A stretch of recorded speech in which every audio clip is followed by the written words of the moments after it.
Welcome to the R2RB Podcast series, where we interview local musicians and get to know them on a more personal basis. I'm Deb Lamata, your host for R2RB Podcast series. This podcast is about the local musician's journey, their influences, their creative process, and so much more. We'll also highlight their music and let you know where they will be playing their next gig. So sit back, relax, and enjoy R2RB Podcast series. Hi, and welcome to R2RB Podcast. My guest is Cintale, a singer-songwriter from Maryland, and thank you so much for joining me tonight. How are you?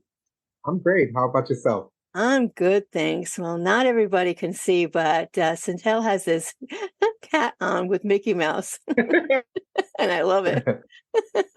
Absolutely love it. All right, so I like to ask two questions to get us warmed up. If you could visit anywhere in the world, where would it be and why? Well, I've been to Hawaii before, but I would love to go back.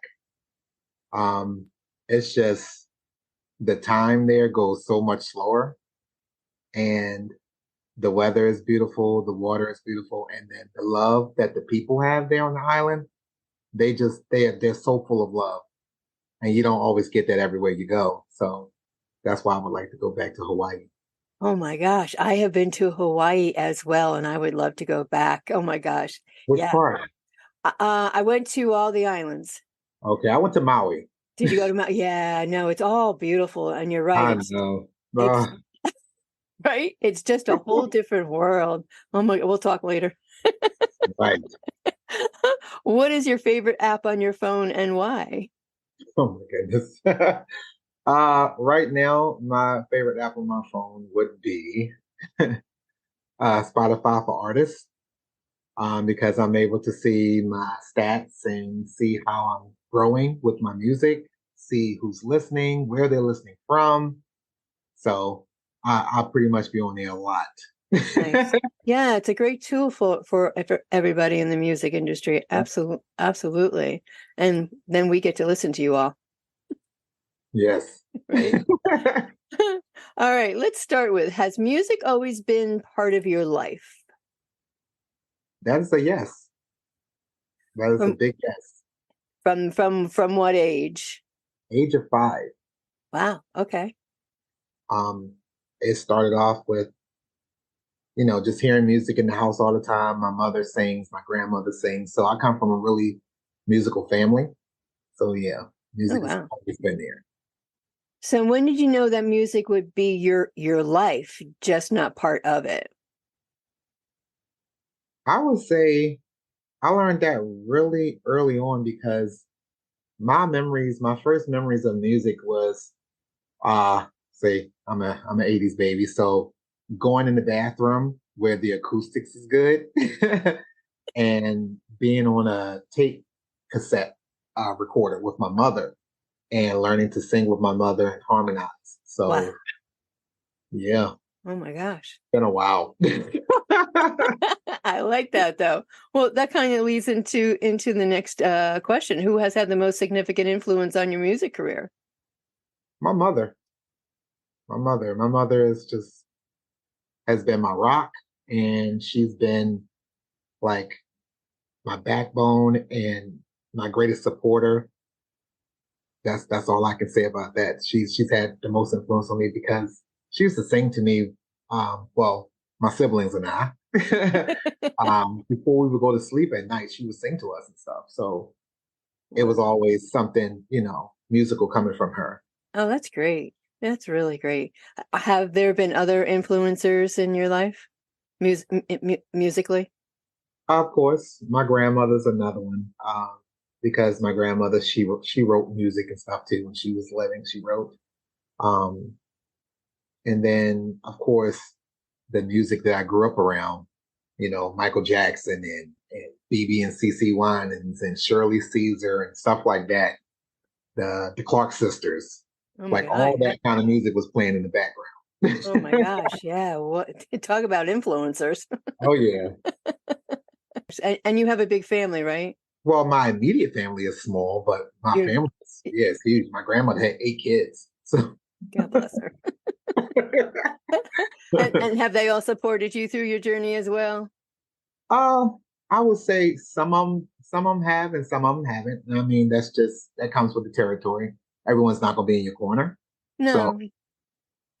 And so did you have people kind of buzzing in your ear saying, why are you doing this? What's this music all about? You're never going to, go anywhere with it. I didn't have anyone saying that particularly, but I've had people, say, oh, well, not a lot of people make it and things of that sort, and what makes you special. And I've had some really hateful stuff that I'm not going to repeat. Yeah.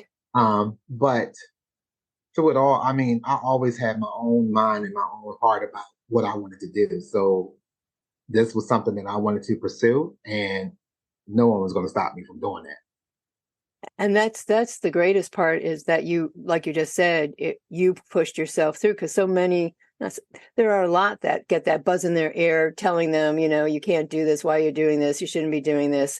But you also had a good support system behind you too that said, yeah, you can do it. Yeah, my mother. Yeah, you being first and then your mother. Absolutely. Did you have mentors at that point? No, I really didn't at the time. I was just going through just, like a regular child, just, singing with their parents and stuff. So I guess if you want to say that my mother and my grandmother were big mentors to me, yes.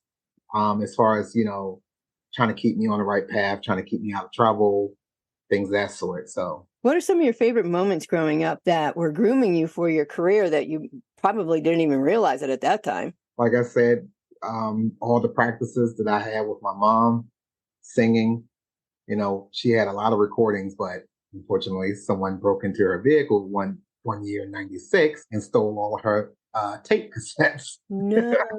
Oh my God. That and singing on the choir at my church is where I learned vocally how to use my voice. Sister Violet, which was our music director there, and also our pastor's daughter. Oh, wow. And I mean, she would push us so much vocally. She would push us to the brink. And I mean, we were just like, enough. but but I mean, it just built up a discipline in me as well. So yeah, all that. Yeah, exactly. So all all the things that you were learning then vocally, like you said, was grooming you for where you are now. You record gospel music, but that's not where you began.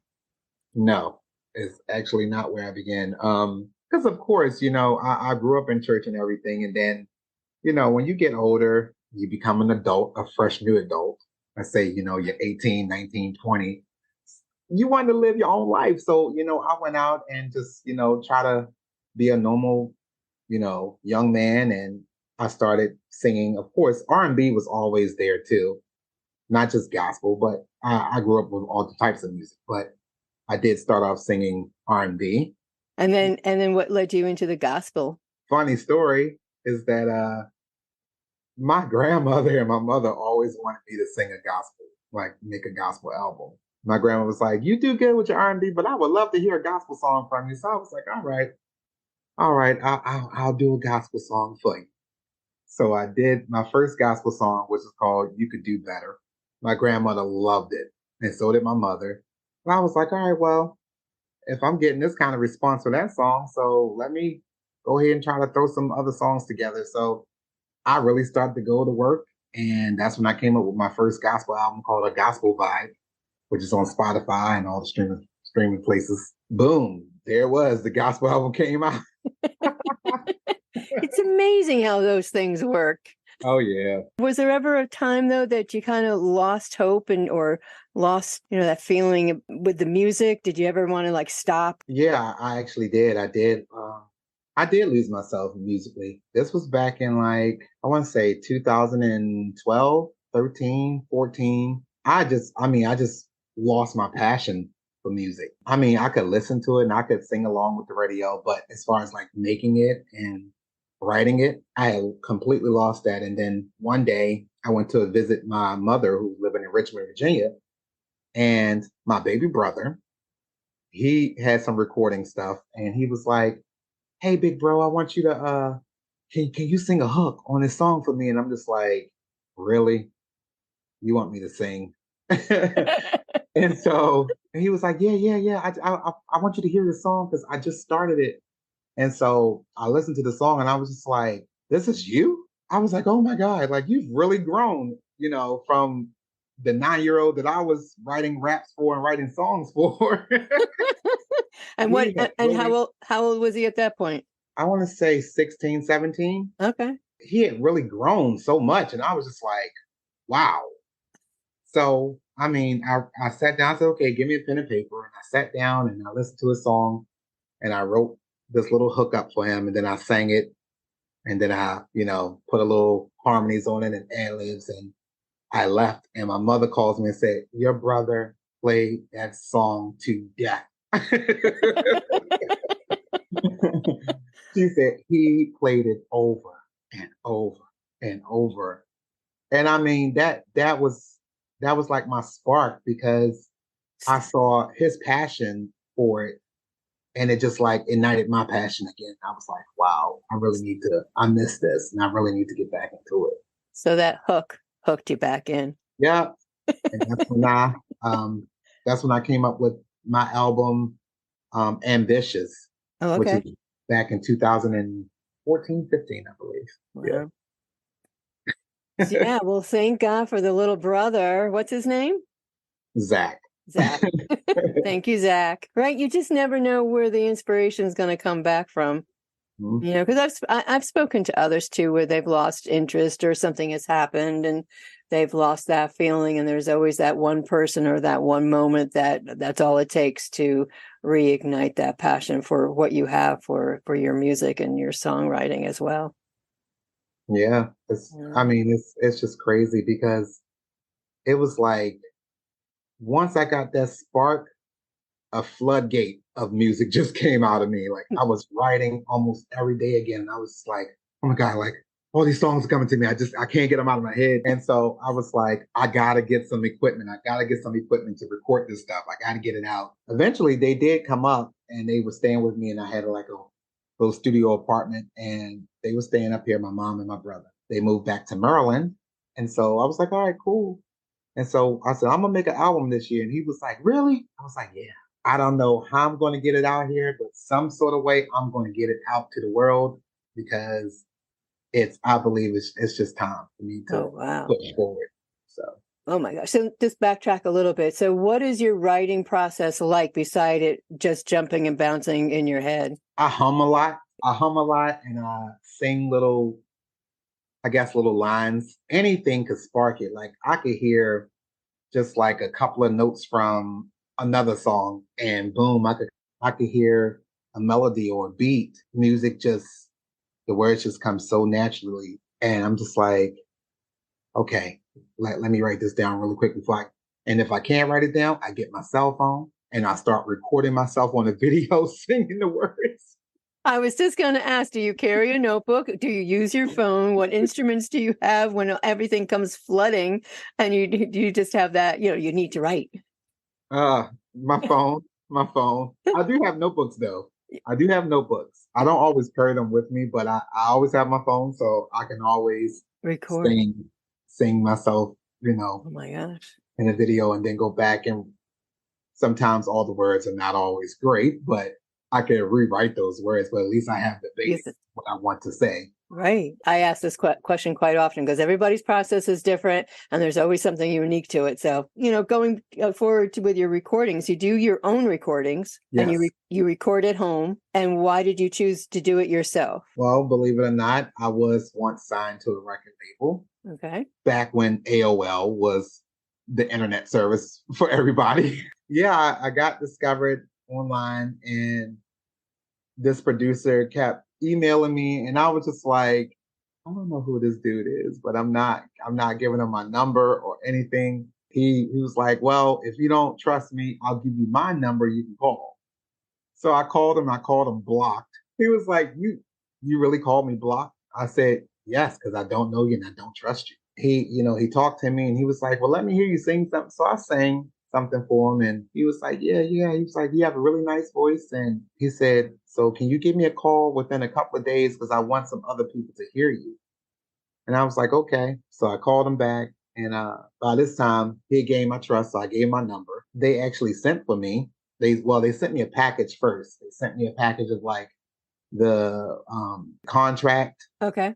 and all those papers. And I had my mom go looking over them as well because, I was only, 19 at the time. Oh, okay. So I'm like, Ma, Yeah. I said, Ma, I need you to look over this because I don't understand half these words in here. What does this mean? And she was like, okay. So she went through them. And, what we didn't understand, we got legal advice and asked about it. And everything turned out to be legit. Oh, cool. Good. So Very good. they sent for me to come to Chicago. My mother was like, my baby's going clear across the United States. She was crying. Oh my goodness. It was so dramatic. She was crying when I was at the airport. She drove me to Raleigh-Durham because I think the international airport there. Yeah. And, once you get past the point where your guests can't follow you, you got to go through the check-in gates and all that stuff. She was in tears. And my grandmother was like, Lord have mercy, Deborah. I was nervous. My first ride on the airplane. I was there and I had this other lady sitting beside me. She said, it's your first time? I said, yeah. She said, you scared? I said, uh-huh. But I got through it and everything was okay. And then I went back home and then next they sent for me and I went to go live in Chicago. And I lived there for a year and a half. Okay. And I was doing shows and I was recording, but things did not turn out the way they were supposed to. There was some family members on the label, and I think they were a little bit more interested in pushing family members than others who had just joined. Oh. And I kind of got like pushed on the back burner. I was like, I'm not going to deal with this. So I left. I couldn't release any music for about 3 years until my contract had ended. That's a long time. Yeah. I mean, I was still writing, but I couldn't record with anybody. I couldn't release anything because I was still in that contract. And if I had released anything, they would have rights to it. Right. So how did you keep yourself motivated during that time that you came back and you weren't doing anything in Chicago? Because that must have been a pretty deep area also. That's when I started working on my little brother because my little brother, he had told me that he wanted to do some music. And I'm like, what? You want to do music? You're into your Xbox and your PlayStation. You want to do music? So, I mean, that gave me something to work with because I just started like shooting little music videos with him with the cameras that we had, which weren't all that great. And I had bought this little large tech microphone for my HP Pavilion. And we were recording on that. You do what you got to do. And my brother Zach did about 4 different albums. And I wrote all the songs for at least 3 of those albums. And the 4th one, he wrote all of his songs. Wow. And because by that time, I think he had gotten the confidence enough to be able to write for himself. Oh, wow. So, yeah. So that's what kept me busy during those 3 years.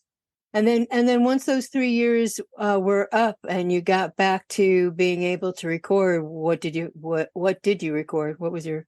Okay. So I recorded one of my albums called Strange Moments, which was on MySpace, during the MySpace days now. Strange Moments, it was 14 songs on that.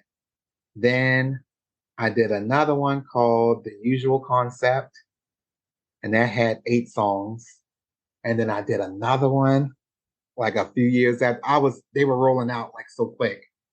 But then eventually I stopped again. And then that's when, before that, 2007, I had recorded some music when I was on the label that wasn't theirs. It was not theirs. They had no rights to it. So I put those 5 songs together and I made my first album to release called My Voice Demo. And it had 5 songs on it. And then I did a bonus song with me singing a cappella, a song that I wrote.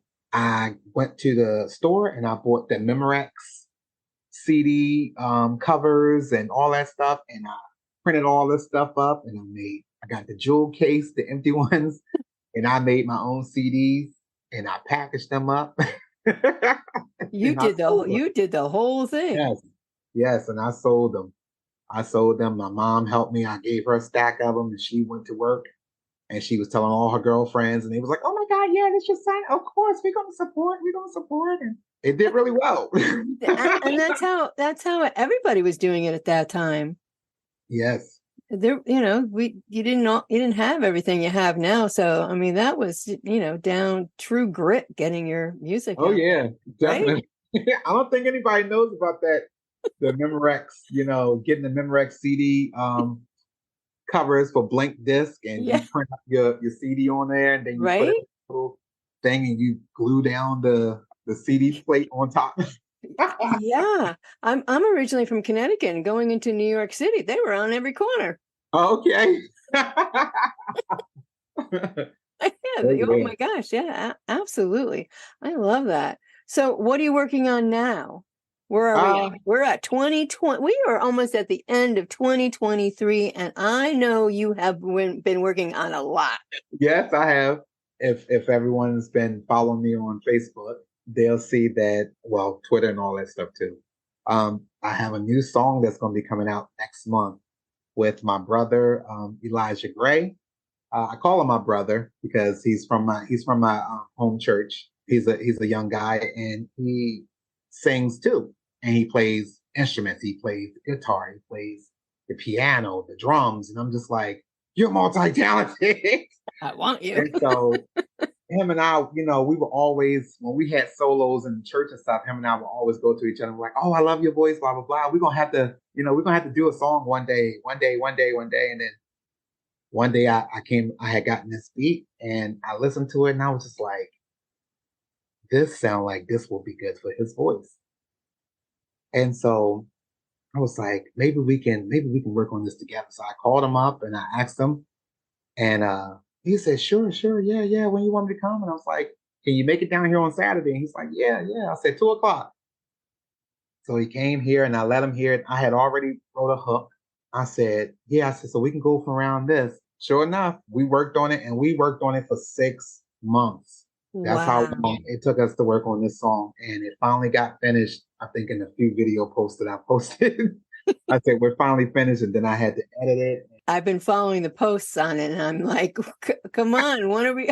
I need to hear it. So yeah, we just revealed today it's coming out the 15th of I December. That is so great. That is so great. I'm so happy for you guys because I know you've been working hard at that. Yes. And what did you just release? I'm going to be releasing tomorrow, December 1st, Christmas song. Do you hear what I hear? Everybody's classic. Yeah, It's but a I love classic. it. I've been Oh, yeah. asking on Facebook, everybody's either the indies, what they've recorded recently, or their Mhm. favorite song. So I'm looking forward to that also. I'm still working on other material. I mean, I put little teasers of me like working on different stuff sometimes on Facebook and get people kind of riled up, like, oh, what's that? But yeah, I'm working on another album too. Oh, So cool. yeah, When do you think you'll be releasing that one? next year sometime. I haven't Okay. got the exact date. It's next Coming down year. the I know pipe. that. Next year though, for sure. And you do all your marketing yourself, as you were saying, Facebook, Instagram, and Yeah. anything, every other way that you possibly can think of. So, and that alone is a full-time job. I have graphic arts and communications certificate from my high school. I had to take it 4 years to get state approved. Yeah, I've been working with that for a long time, so I know how to make my own little promotions and pictures and things of that sort. And then I went to college for art, and I took up photography and ceramics and oils and murals, sketching and all that stuff. So I got kind of like a good foot in Yeah, you're on how to very market. well, very well rounded. But you need that. I mean, in this day and age, it's exactly what you need to be able to do everything that Facebook and all the social media and all the digitized what have you out there. Oh yeah, Right? definitely. Absolutely. So before I forget, please let everybody know how to find you. Oh well, everyone can find me on Facebook, Instagram, Twitter, SoundCloud. Is all the same thing. Cintale Gospel Music. That's Cintale Gospel Music. Yeah, Everywhere. I am so glad that community, the gospel community, the Christian community, the contemporary Christian music has you in their lineup. You bring something different. I love your voice, Thank your you. passion, your drive. I look forward to seeing your posts. You are always so positive, and I think everybody that comes across you feels that. It's funny how those feelings can come through, even though we're so, socialized on Facebook and Instagram. But you make it a little bit extra, and that feeling comes through. So I know a lot of people love that, especially me and all Well, you those things. have to be. You have to be because so many of us go through so many different things, and like the saying goes, a smile can hide a thousand stories. Right? So even though a person is smiling, you would never know what they're going through. Like I smile, and like I think I've told you before in our previous conversation that um my mom and I was in a car accident, and Right? a lot of people didn't know that. Right? Um, I had an uncle pass away Mm. last year in December. Wow. Um, I've had friends pass away this year and everything. So you can't let life is going to be life. Life happens. So, you got to just trust God and keep moving. And that's what I was taught growing up is that you trust God and you keep moving. You pray and you keep moving because things are going to happen that's out of your control and there's nothing you can do about Absolutely, and just keep moving, because and then that's how I feel for myself too. I don't like to stop. I'm always, and not that I'm always in a hurry, but I just keep moving. Is there anything else that I haven't touched on that you'd like to share with everybody? it. I just want to thank everybody for just sticking with me and, seeing my growth in this music journey and this music ministry because even though the music is it's a different type of music and it's you can groove with it, of Yeah, course. yeah, absolutely. But if you listen to the lyrics, it really has really deep meaning, and I never want to stray that part away from that, that I believe in God and God is real to me. Hopefully the music help somebody if they're feeling down or just need a pick me up. I just hope that the music can really just suffice to that. And that is what music is all about. The word, and you just hit it on the nail right there. It's like every song, be it by you or any other artist, it depends on the day, your mood, how you're feeling. And when you listen to, as I have, your music, and if you listen to those words, it's like, oh, I didn't think, I didn't hear, and now I hear it, and now it's going to be okay. Yes. You know? So yes, music and God are two very powerful things in this world.